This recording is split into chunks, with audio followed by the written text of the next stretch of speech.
Welcome back to the channel, guys. So today we're going to be making a cool video on this tank here. See, like both of those next to it, they're looking great, but this one just doesn't look good, does it? It's quite old now. It's a no filter setup. It's been overrun by pearlweed. Shock horror again. So I'm just going to clear it out. I'm going for something really difficult actually, which is a mini, ultra, nano, tiny nature aquarium. It's just a small tank. I mean, it's going to be so hard to do this. To get the look I'm going for, that nature aquarium look, in such a small space and an odd shape as well, because it's tall but narrow. So traditionally, nature aquariums aren't like that. So I would say this is a really good example of a nature aquarium. This is my ecosystem for just a ton of ender guppies and a couple of really cool pistogramma as well.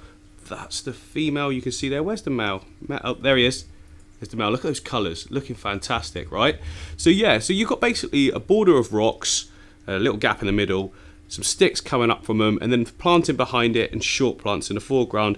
And sometimes you tend to have more of a sort of sandy look in the front, and then the soil or everything you plant into, in this case it's not soil, but is in the background. Now because of the shape of the tank, wide and not so tall, it just works really well, those proportions. To try and squeeze this into a tank like this is going to be quite difficult. I'm going to have to find the right pieces of rock, you know, the right sizes for scale, and the right pieces of wood, but I'm really up for the challenge. First things first though, I need to drain this whole thing out, empty out the substrate. I save that. Every time I do this to a setup, I save the substrate for a new one.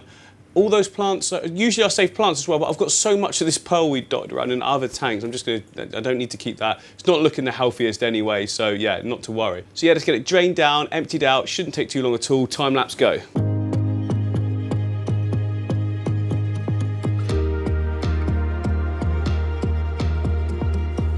Click subscribe. This is the tank all cleaned. It's what we're going to be using. I'll put all the numbers and measurements and literage, gallons, all out on the side here. It's just a tiny cute little tank, isn't it? It's already got the background done that I've done before. That's just like your standard background frosting, and at the top here we've got the Aquarium thing, smart LED, is it? Smart LED? I don't know. I'll put that all up here for you, and I'll leave a link to this in the description. Well, something similar, because they don't actually make this, I don't think, anymore, but if they do, I can find it. I'll try and find it. Something similar. It's similar to the fluval chi as well, I don't know. Anyway, so that's all set and ready to go. First thing I want to do is put in our stones. This is going to be hard. I have to keep a really good sense of scale. I have to use lots of small pieces built together, I'm thinking. Yeah, let's just go for it. So this is my Hardscape selection. I've got some more as well actually in my second studio, but for this one I want to use the cereal stone just because I've got so much of it, and I've got lots of smaller pieces, some larger ones I can potentially break up as well. There's going to be way more to choose from because this is going to be tricky. And to be honest, cereal stone is the most commonly used stone in aquascaping. It's the one you guys have seen lots. It's the classic nature aquarium stone, easy to get hold of as well. And in fact, this one's a good start. Well, I'm just going to slide it in, see what we can do. Done. I mean, that probably will be done, to be fair.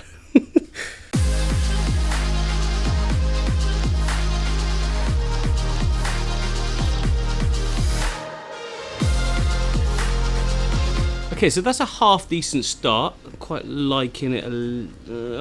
Some of it I'm liking. This part here needs to come out because it's just taking up the whole negative space area that I was trying to create there. And I also want to bring something more shallow out in this section just to give it some height at that point, and then a lower area just in front of it. So yeah, that one out, some smaller pieces in either side, and that should work.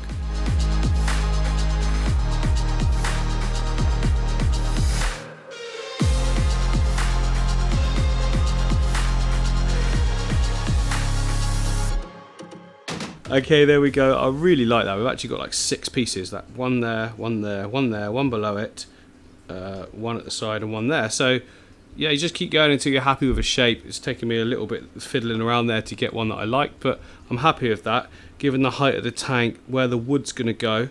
And in terms of space behind, we've got quite a good amount, you see, to plant into. I mean, I don't want too many plants, so I don't need too much space. Got to keep this simple. It's going to be just full of plants. and unmanageable in no time. So I think because of these so precariously balanced together, if I knock it, they're all going to fall down. So you know the drill. Cyanoacrylate, super glue gel. This stuff dries like a hard plastic. Straight away pretty much. I mean, within an hour it'll be workable.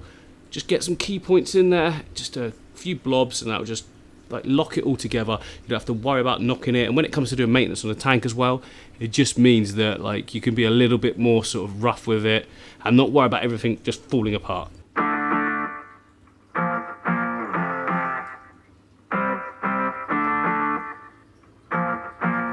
Right, cool, locked down. Now to put in the wood. Not sure what I want to use yet. Let's just put some in and see how it looks.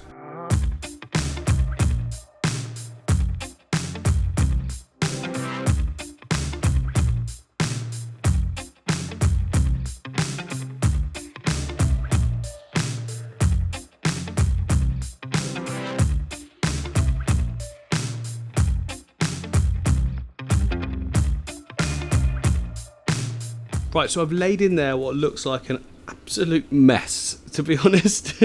But trust me, there's some method in this madness, because you're not going to see a lot of this stuff, a lot of these twigs. You're going to see this cool one coming down there, possibly those ones in the middle peeking over the top, and some edges. But I'm mainly using it as something to be able to grip the little Java ferns that I want to put in. Now, I don't just want to stick them to the rocks, I want to put them in the framework. So that's going to work really well in, like, you know, like a area there and a bigger area there. So that will be the main focal point and a smaller one, and then we'll be able to put all of our nice sort of stems behind it, just poking over the top gently, and then nice and clear in the foreground. It's just gonna be a really nice tiny nature aquarium. So up next we need to put in our substrate system. Now, for reasons I cannot fathom, I didn't do this before putting the sticks in.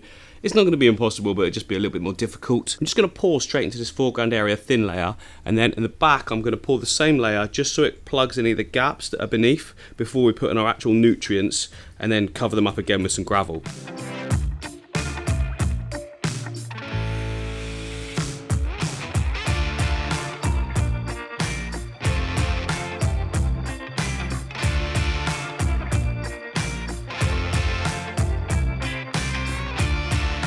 So yeah, this is obviously, well, not obviously, but this is going to be a no filter setup. It's a tiny little tank, and I think we can get enough plants in there so it just cleans itself, produces enough oxygen for the fish, or, well, not fish, it's probably going to be shrimp, to be honest, or maybe some baby fish. Again, I haven't decided yet. But very recently I did a no filter vase, and I used the dirt. Hang on, let me show you.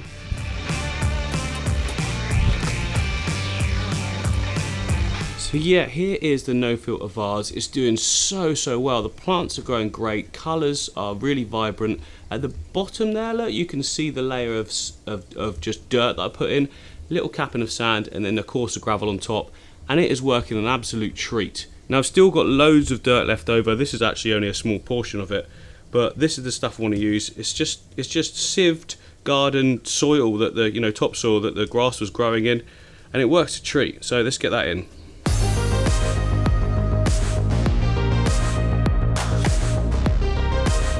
So yeah, a nice little layer there, and like I say, in that other vase, I found it good just to cap it a little bit with the sand that we've got here, you know, that we used in the foreground, just to sort of lock it down a bit before we put a more coarse gravel on top. We can plant into the gravel then, and the roots find their way into the sand and soil. It just works really well.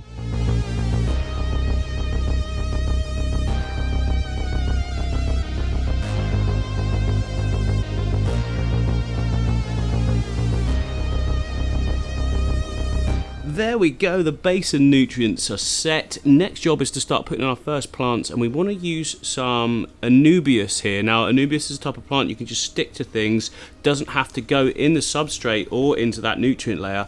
It just pulls all its nutrients from the water column, because remember, even though the nutrients are down there, they will eventually sort of be levels of it in the water column, especially if you're dosing as well, or if you've got fish. So next job is to attach them like here, here, and here, and it just creates a really good line that separates different layers of the tank. So above it will be our Java ferns, you'll see in a minute, and then behind that is going to be all the stems. So yeah, it just looks really good. It gives a simple and neat finish, and a really appealing look as well.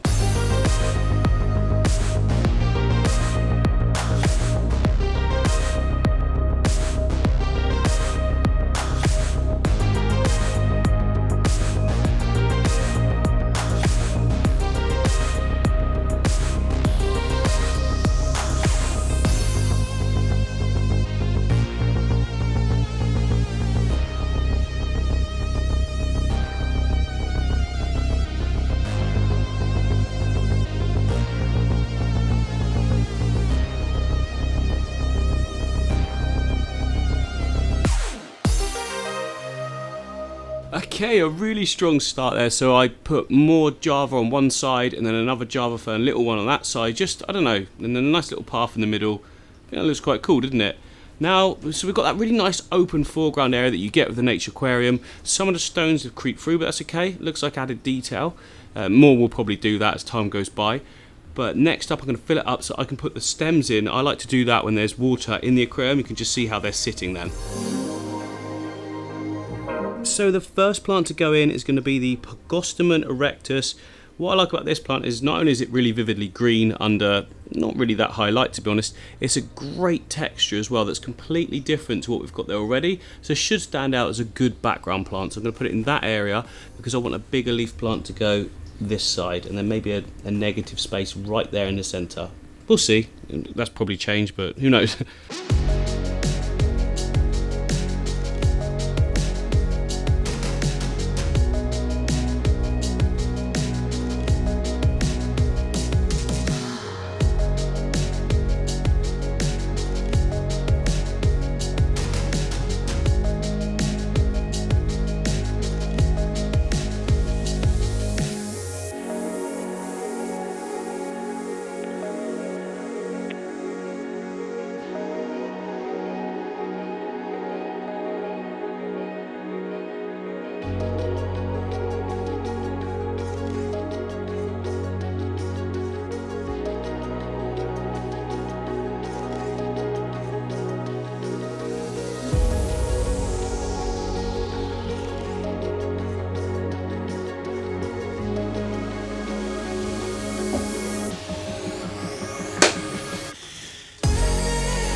Right, so here we are. We've got about 10 cherry shrimp. I've got a couple of males and a ton of buried females. There's 1, 2, 3, 4, 5, 6, 7.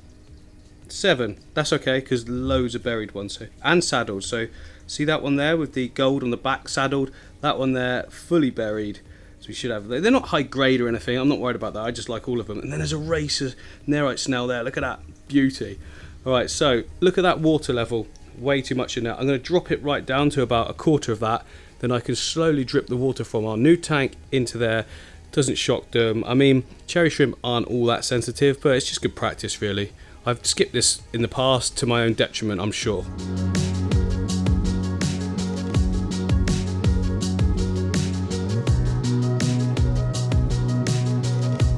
Right, so I've just got the tubing in the water, don't worry about that, it's just a weight to make sure it stays down, pointing downwards. You can see it there with the suction cup.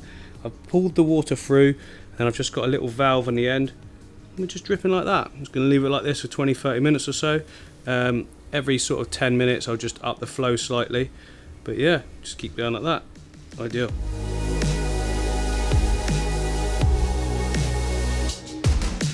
So it's been about 40 minutes. You can see we've filled, well not filled up, but you know, drastically risen the water level. I don't know what I'm saying. Basically, they should be used to the water now. Look at this snail trying to get out. Anyway, let's put them in.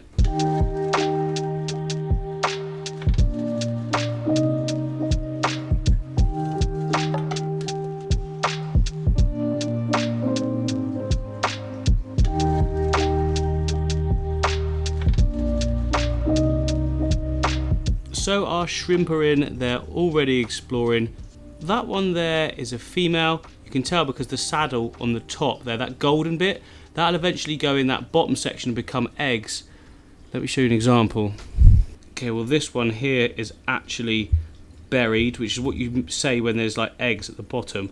Really hard to pick it out there, but yeah, we should get some good action in this. By action I mean babies. We've got a male or two. I think I had 2 males and then the rest are females. So the fact they're buried means there'll be more babies in no time at all. So I'm looking forward to them populating this. It's just another tank where we've got a population growing of shrimp to be able to use in other setups. Shrimp are so important to a whole ecosystem in my opinion. You can do a setup without shrimp and it still stay clean, but it never does as well, I think, as when you've got a thriving colony of, especially cherry shrimp, because they reproduce so fast. But we're forgetting one thing, aren't we? Our racer snail. Sorry, buddy, I've disturbed you. Let's put you in. And away you go. This is a pretty small one. Oh, sorry. There we go, landed nicely, right by that leaf, perfect, food source. It's called a racer one because it looks like it's got tyre tracks. He'll like right himself in a minute and just be all over the tank, so cool. I mean, some people will be saying to me now, can you put fish in this? I mean, it's up to you. I have done before, especially fry. I don't see a problem with putting fry in here. But even endlers I think could be pretty good in here, a good small little group. You wouldn't really want to go full-size guppies, I wouldn't say. A lot of people want to know if you can put a better fish in this tank. Again, that's up to you. I'm not going to make a judgment on that. But one thing I do know is that the whole thing is pretty stunning, right? It's quite interesting. I love these little setups just to see them evolve. Now, I've only put 3 stems of the Siamensis 53B in there. That's because this stuff grows pretty fast and pretty big. If there's just 3 stems to trim, I can definitely stay on top of it. The Pogostemon erectus there, that grows pretty slowly, to be honest, so we shouldn't have to be trimming that much at all. Java Fern Anubias, incredibly slow growing, but just looks great. I really love the look of this tank. Now, from the side view, obviously it doesn't look amazing, but it won't matter because we're going to be putting it in the middle of these 2 up here. Yes, guys, the shelf is bowing, so is that one. I just don't care, it doesn't matter. Basically what it is, this side sits on a little lip of metal, and then there is no lip in the middle piece, and there is again that side, so it's just the wood that flexes, not the shelf, so we're all good.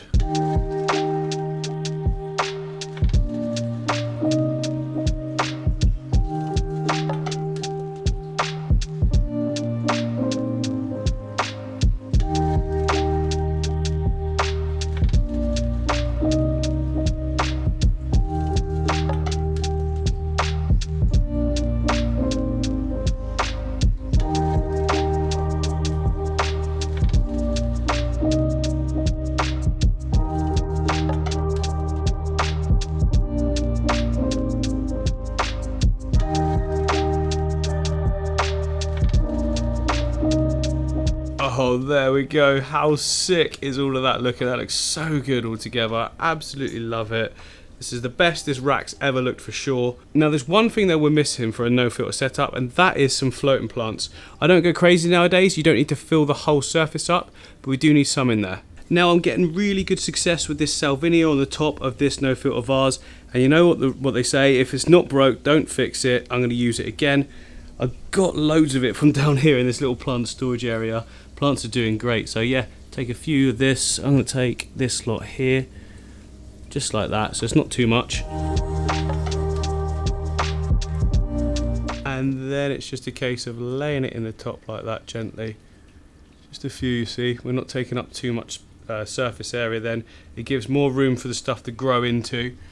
Now, the benefits of this is that it will absorb all the nitrates from the, not all of them, but it will absorb nitrates from the water column and any nasties, and as they grow you can just take more out and then more grow to replace it, so you're actually exporting waste by doing it this way. That one's gone a bit dodgy. There we go, done. Some of these will die off, some of them will stay looking perfect, but yeah, all good.